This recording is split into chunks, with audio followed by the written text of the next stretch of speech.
नमस्कार, मैं हूं संजीव कुमार और आप देख रहे हैं वेब समाचार। पूरे झारखंड में पंचायत चुनाव को लेकर सरगर्मी तेज हो चुकी है। जितने भी मुखिया या भाई मुखिया प्रत्याशी हैं, उनके द्वारा बड़े बड़े वादे किए जा रहे हैं, लेकिन किनके वादों में कितना दम है वो तो जनता तय करेगी। बहरहाल आपको बता दें कि पूरे झारखंड में 4 चरणों में चुनाव होना है। प्रथम चरण का चुनाव संपन्न हो चुका है। द्वितीय चरण का चुनाव जो है आज यानी 19 मई को हो रहा है। तो अभी हम आए हुए हैं रांची जिला में मांडर प्रखंड का नाम है और जिस पंचायत में हम आए हुए हैं इस पंचायत का नाम है सरवा। और यहाँ के जो पूर्व मुखिया हैं ललिता देवी हैं, तो उनसे जानते हैं कि आपको जनता ने मौका दिया था 5 साल प्लस कोरोना की वजह से 1-1.5 साल का मौका मिला, तो इस दौरान आपके द्वारा क्या कुछ डेवलपमेंट यानी विकास का काम किया गया? साथ साथ आप दोबारा से मुखिया के लिए फाइट कर रहे हैं, तो आपका इस बार का मैनिफेस्टो क्या है? तमाम मुद्दों पर इनसे बात करते हैं।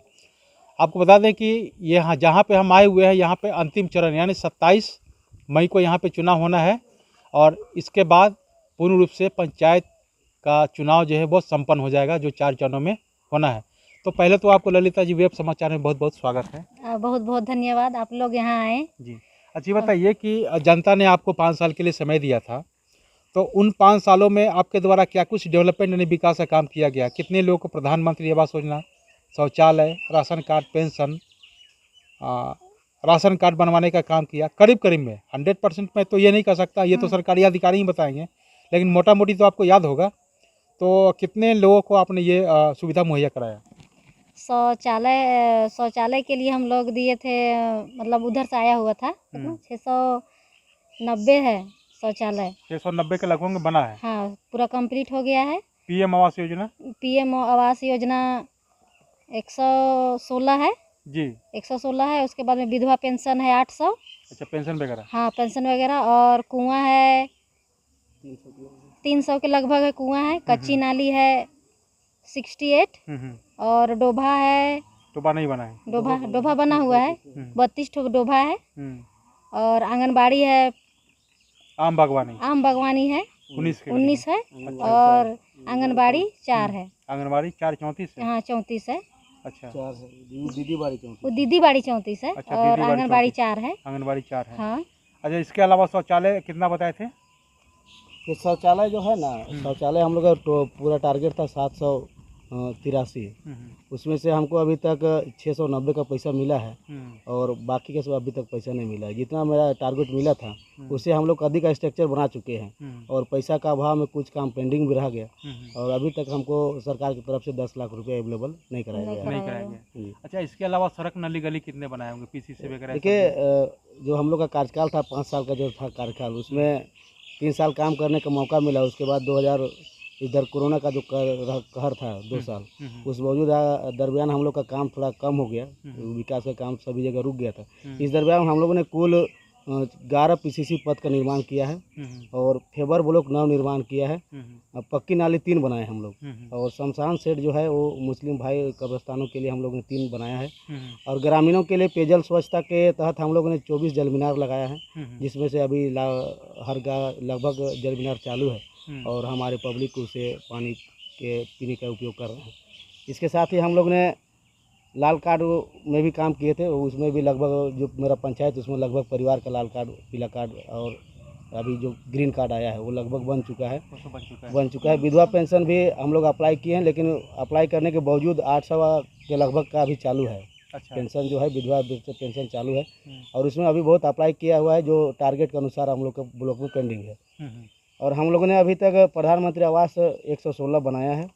मनरेगा से कुल हम लोगों ने लगभग 300 सिंचाई कूप योजना दी है, क्योंकि ये क्षेत्र जो है वो ग्रामीण इलाका क्षेत्र है और कृषि पर यहाँ का अधिकतर लोग कृषि पर आधारित है। इसलिए हम लोग अधिकतर फोकस किए कि भाई जो हमारे किसान भाई है उसको कैसे आगे बढ़ाया जाए, उसके सिंचाई की व्यवस्था कैसे की जाए। तो सिंचाई का व्यवस्था होने से वो लोग खेती बाड़ी करके अपना जीवन यापन कर रहे हैं। इसलिए हम लोगों ने लगभग 300 का आसपास सिंचाई कूप का निर्माण करवाए हैं। कच्ची नाली भी हमने 68 के लगभग बनाया है, जो टीसीबी था, जो सरकार का योजना था कि जो जल बह के नीचे चला जा रहा है उसको रोकने के लिए भी टीसीबी का निर्माण करना था, तो उसके लिए भी हम लोगों ने 35-40 टीसीबी का लगभग निर्माण किया है। इसके साथ ही डोभा का भी योजना था कि सरकार का योजना था कि भाई जो पानी बह के चला जा रहा है उसको छोटा छोटा 30 बाई 10, 40 बाई 10 करके बनाना था, उसको भी हम लोगों ने 30-35 बनवाया है। साथ ही आम बागवानी जो बिरसा मुंडा के नाम से दिया गया था, उनको भी हम लोग 16 अभी तक आम बागवानी मेरा चालू है। और दीदी बाड़ी योजना जो हमारे मुख्यमंत्री साहब का जो योजना था कि दीदी बाड़ी जब भी निकले, दीदी लोग घर से निकले तो अपना बाड़ी में निकले, उसके तहत हम लोग ने 34 योजनाओं को स्वीकृति किया और काम चालू है। इसी दरमियान हम लोग ने और भी कुछ काम किया है, जैसे हम लोग आंगनबाड़ी, जैसे मेरा पंचायत में लगभग 5 आंगनबाड़ी अभी कार्यरत है। अच्छा, ये बताइए कि ये तो आपने जो 5 वर्षों में जो समय दिया और कोरोना की वजह से 1-1.5 साल का जो मौका मिला तो आपने काम किया। कोरोना काल में किस तरह से लोगों को आपने मदद की? कोरोना काल में हम लोगों ने जितना भी मेहनत किया और जितना भी हमारे पब्लिक जो बाहर फंसे हुए थे उनको लाने का काम किया। साथ ही हम लोग को सरकार तरफ से जितना बोला गया था कि सहयोग मिलेगा, लेकिन उतना कुछ मिला नहीं। और नहीं मिलने के बावजूद, चूँकि प्रेस मीडिया और इलेक्ट्रॉनिक मीडिया में जो न्यूज़ चला था कि भाई हर मुखिया को दिया गया है और पंचायत वाइज फंड दिया गया है, लेकिन वैसा कुछ नहीं हुआ। हम लोग को सिर्फ 10,000 रुपया आज तक उसके नाम से मिला था, वो भी पैसा हम लोग को नहीं मिला। उसके एवज में हम लोग को जो खाद्य सामग्री है, जो बाहर से आ रहे थे उन लोग को खाद्य सामग्री के लिए हम लोग को खाद्य सामग्री उपलब्ध कराया गया था। साथ ही जब कोरोना काल था तो हम लोगों ने दिन रात एक करके, हम लोग एक जनप्रतिनिधि होने के कारण दिन रात एक करके हमारे जो पब्लिक आते थे बाहर से, उनको कभी हमने रांची से रिसीव किया, कभी मांडर से रिसीव किया, कभी बीजूपड़ा से रिसीव किया, कि टाइम बे टाइम वो, क्योंकि 12 बजे रात भी हो, 1 बजे रात भी हो, 2 बजे रात भी हो, हम लोगों ने उसे रिसीव करके अपना पंचायत, जहाँ हम लोग क्वारंटाइन सेंटर बनाए थे, वहाँ रख के उनको खाना पीना का भी जितना संभव हो सका हम लोगों ने मुहैया कराया। और उन लोग को 14 दिन रखने के बाद उन लोग को सबको घर भेजे। कितने कोरोना के मरीज मिले थे? कोरोना के मरीज मेरे पंचायत में एक भी नहीं थे, लेकिन जो भी बाहर से आए थे सरकार के गाइडलाइन के अनुसार,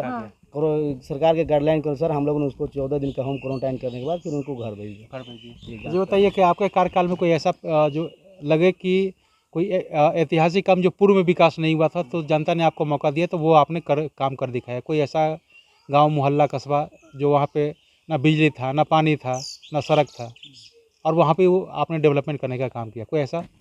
ये मेरा क्षेत्र जो है वो ग्रामीण, सुदूर ग्रामीण क्षेत्र में होता है। और आज हमारे आज़ादी के लगभग 75 साल हो जाने के बावजूद भी हमारा जो पंचायत है उसमें हर गली गांव का जो रोड था वो कच्ची था, और उसमें बरसात में बहुत ही दिक्कत होता था आने जाने के लिए। अभी हम लोगों ने, अब मेरा गांव का भी, मेरा पंचायत का भी जनता का कहना है कि जो 75 साल तक विधायक सांसद नहीं किए, उतना हमने हमारे गांव में जो चलने लायक जो रोड नाली था उसको बनवाया है। मतलब ये कह सकते हैं कि जो सड़क नाली गली है वो आपने बनाने का काम किया और ये आपके लिए ऐतिहासिक है। अच्छा, कोई ऐसा काम पेंडिंग बच गया है जो समय के अभाव में नहीं हो पाया और आपको लग रहा हो कि थोड़ा सा अगर 1-2 महीना और मिल जाता तो वो काम आपका लगभग पूरा हो जाता? कोई ऐसा काम पेंडिंग? देखिए, हम लोग ने 14वीं बीत से 15वीं बीत से कुछ काम किए थे। जैसे हम लोग कुछ जनाजा सेट, शमशान सेट बनवाए थे, तो उसमें समय का अभाव तो नहीं रहा, लेकिन सरकार का जो फंड हम लोग को 15वीं बीत से मिला वो टाइड अनटाइड करके मिला था। और टाइड अनटाइड में ही मामला फंस गया। कुछ हम लोग तो योजना लिए टाइड या अनटाइड करके, लेकिन पैसा चला गया टाइड का अनटाइड में और अनटाइड का टाइड में। इसी चलते पेमेंट में दिक्कत हुआ। पेमेंट में दिक्कत होने के कारण वो पेमेंट नहीं हो पाया। जब तक अगला फंड हमको रिलीज नहीं होता है तब तक हम अगला का पेमेंट नहीं कर पा रहे हैं, जिसके चलते वो काम पेंडिंग है। साथ ही हम लोग जो आंगनबाड़ी हम लोग का है वो भी थोड़ा सा है, वो तो फिर मनरेगा से उसका पेमेंट है, तो वो तो मनरेगा से ही पेमेंट हो जाएगा। अच्छा, बताइए कि कोई आपको, आपके कार्यकाल में कई मुख्यमंत्री रहे, बेहतर किसे मानते हैं? रघुवर दास, हेमंत सोरेन, किन्हें मानते हैं आप? जो फंड के डेवलपमेंट की बात करें, पॉलिटिक्स को दरकिनार करते हैं। देखिए, जो सरकार थे हमारे रघुवर दास भी थे, तो उस टाइम भी बेहतर काम हम लोग किए थे। उस टाइम भी हम लोग को फंड बढ़िया मिला था। और हेमंत सोरेन के आने के बाद भी पंचायत में फंड मिला है। और जो इनका समय में कोरोना का भी प्रभाव रहा है, तो मेरे नज़र से दोनों ही मुख्यमंत्री के कार्यकाल में हम लोग को काम करने का मौका मिला और दोनों बेहतर थे। दोनों बेहतर, यानी कह सकते हैं कि दोनों के कार्यकाल में फंड है और इस पंचायत का डेवलपमेंट हुआ। हालांकि अभी कोरोना काल की वजह से हेमंत सरकार में जो डेवलपमेंट चाहिए था, विकास का, होता नहीं हो पाया है जितना फंड चाहिए था।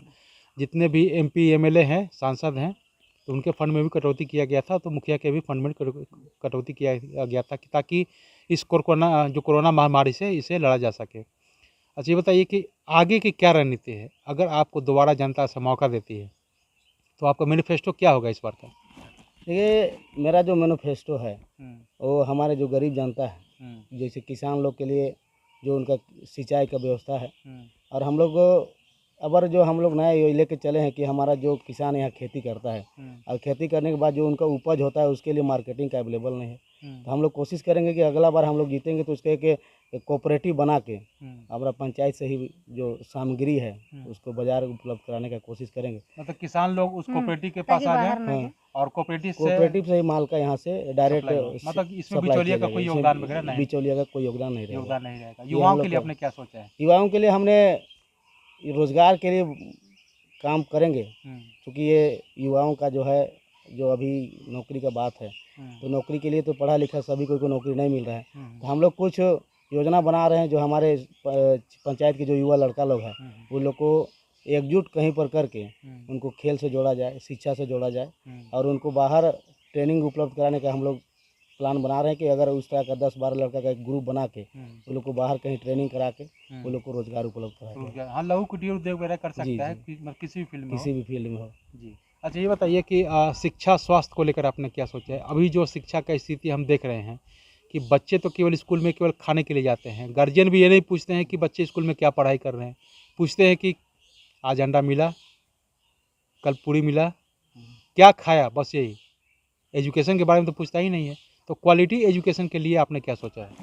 देखिए, ये दुर्भाग्य की बात है कि हमारा जो झारखंड राज्य है और झारखंड राज्य का जो स्कूल संचालित है, आप देख लीजिए कि जिस तरह से उन लोग का वेतन है टीचर लोग का, और उस तरह से उन लोग का पढ़ाई नहीं है। उन लोग का भी मजबूरी है, सरकार जब उन लोग को शिक्षा कार्य के लिए रखा है तो उनको शिक्षा से ही रखना चाहिए, लेकिन उन लोग को इतना बाहर का काम दे दिया जाता है कि वो पढ़ाई छोड़ के बच्चा को क्या पढ़ाएंगे, वो दिन भर गांव में घूम घूम के सर्वे और ये जो है वो लिखा पढ़ी करते हैं। तो सरकार से मेरा यही अनुरोध है कि जो भी आप ग्रामीण क्षेत्र में जो स्कूल चला रहे हैं उसको सिर्फ शिक्षा से जोड़ के रखिए और उन लोग को पढ़ाई पे ध्यान दें। ऐसा नहीं कि वो लोग को आप 10 तरह का काम दे दिए वो लोग दिन भर घूमते रहें।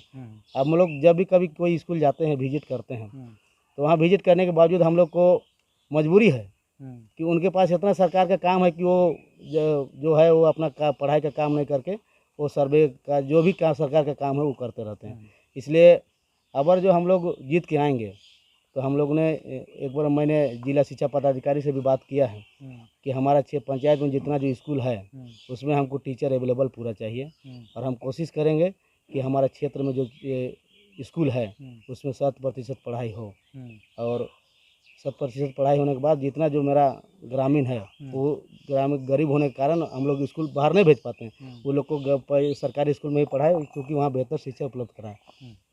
अच्छा, स्वास्थ्य को लेकर क्या सोचे हुए हैं? सर, स्वास्थ्य के लिए तो हम लोग यहाँ पर क्या बोले, सरकार से भी हम लोग कई बार बोले हैं और ये बात भी रखे हैं कि हमारे यहाँ इतना सुदूर इलाका होने के बावजूद हम लोग शिक्षा और स्वास्थ्य पे जोर दिए थे कि हमारे क्षेत्र में एक कम से कम प्राथमिक जो चिकित्सालय है वो होना चाहिए था जो 24 घंटा एक्टिव हो। अब ऐसा स्थिति है कि हमारे यहाँ अगर किसी को 12 बजे रात में बीमार हो जाए तो हमको यहाँ से 20 किलोमीटर लेके जाना है। और शिक्षा का क्षेत्र में भी हम लोग बोले थे कि हम लोग के यहाँ कम से कम एक हाई स्कूल का उपलब्ध कराया जाए ताकि यहाँ का बच्चा लोग पढ़ लिख सके, लेकिन अभी तक तो ये नहीं हो पाया है। हमने कोशिश तो किया था, और अगर जब हम अगर जनता चाहेगी अगर हम लोग दोबारा सत्ता में आते हैं तो ये बात हम सीएम तक ये बात को रखने का कोशिश करेंगे। शिक्षा और स्वास्थ्य को लेकर। जी सर।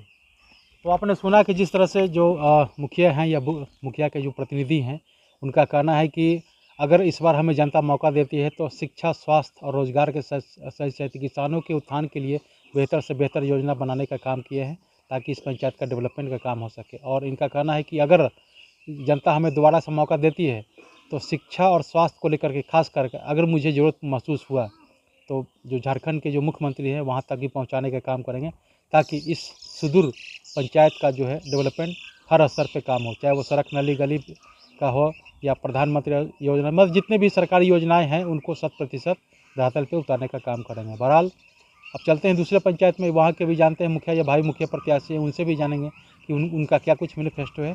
तमाम मुद्दों पे उनसे ही बात करते हैं। आपने वेब समाचार में समय दिया इसके लिए बहुत बहुत धन्यवाद। धन्यवाद आपको। अगर आपने हमारे चैनल को अब तक सब्सक्राइब नहीं किया है तो सब्सक्राइब कर ले, बेल आइकन पे दबाएं ताकि हर छोटी बड़ी खबरों से रूबरू हो सके। बहुत बहुत शुक्रिया।